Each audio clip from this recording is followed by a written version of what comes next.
लेखन व माय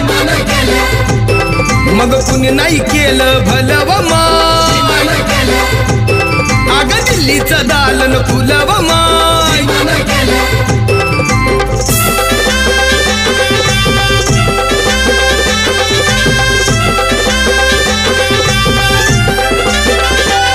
तुमच्या पोरानं शाळेत शिकावं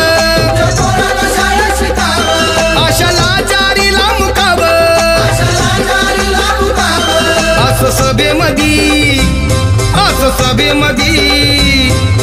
सभेमधी भाषण व मान